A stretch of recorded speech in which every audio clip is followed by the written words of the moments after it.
George Zimmerman jail calls release. Jailbird jokes about hiding in hoodie. On Monday morning, 6 phone calls that George Zimmerman made from Seminole County Jail were released to the public by Special Prosecutor Angela Corey. Shockingly, the calls reveal a defendant who seems so controlled and confident about his predicament that he even joked with his wife about wearing a hoodie, according to the Orlando Sentinel. Excuse me. Soon after being taken into custody for the first time on April 11th, Zimmerman reportedly made at least 151 calls. Of the 151 calls, Corey only released 6 of the phone calls after reportedly being criticized by the Zimmerman lawyer Mark Romero. In one of the calls that was made on April 11th, Zimmerman reportedly instructed both his wife and sister to transfer the money he had accumulated via PayPal, reportedly. Zimmerman used code word Peter Pan to refer to PayPal and give pointed instructions to his wife and sister on how to clear security questions so the money could be moved around. And then they got the transcripts, but and they talk about here. What's most interesting, the phone calls is Zimmerman reported confidence and calm in the exchanges, Orlando Sentinel report. The calls document money transfers, but also reveals Zimmerman to become confident patient.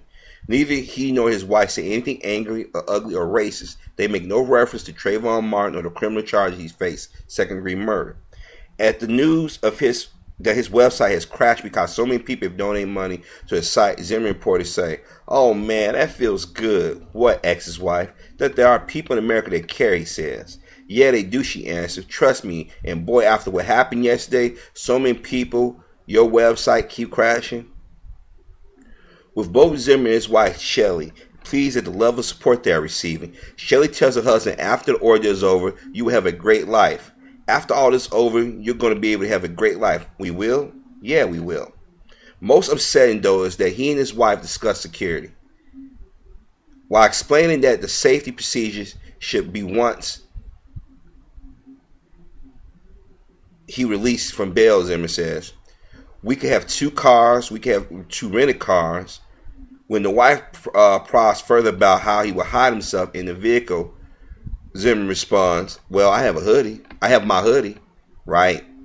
It's good to know that for the most part, things have been so cushy for the pair. The Trayvon Martin murder hasn't even begun, but the Zimmermans are already fixated on things to come. A future that's so bright is filled with better days. Too bad the Martins can't feel or think the same. Their future is sunless. They will never be able to hold or hug their son. They will not be allowed to honor seeing their son graduate from high school or college. There's no wedding. There's no grandchildren waiting them. They would indeed have better days, but it'll be a long time before they can achieve great days.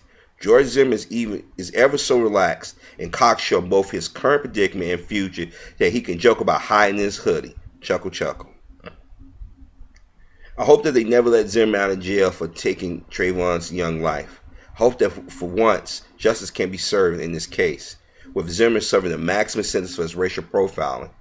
I hope that he can one day experience the pain and emptiness of the Martins are feeling.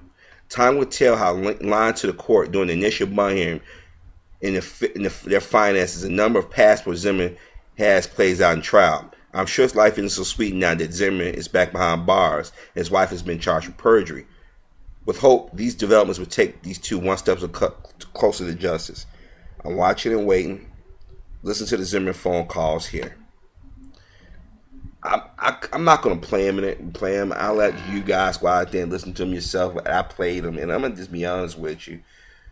This guy is so confident that he's going to get off because black life is not valued. This is why I get so frustrated with our people when we attack each other, when you got people out there actually killing us, actually plotting. Now, I don't know how many times I got to say this to our people out here in YouTube land or people I've come in contact with that X my opinion or want me to speak on certain issues. We have a bullseye on us. And as soon as we realize that we got that bullseye on us, as soon as we realize that we're the most hated people on this planet, the better off we will be. The better off that we'll be able to respond to such attacks. Zimmerman is not a white man.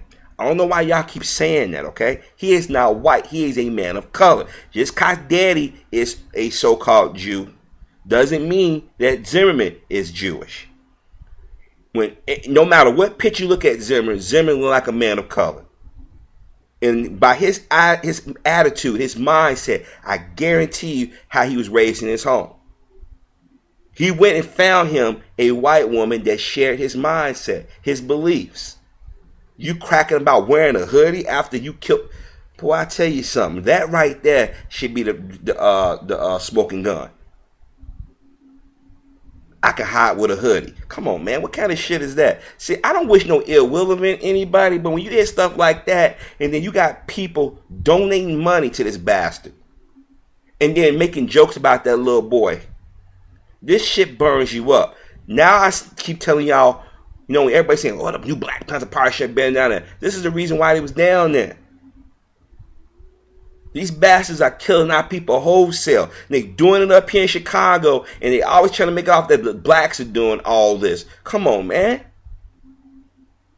Those of us who've been around long enough know better. Zimmerman's not the first one to do this. Look how the 75-year-old shot that 13-year-old boy. Look how the white kids killed that 14-year-old back in Mississippi last year. I think it was Mississippi or Georgia.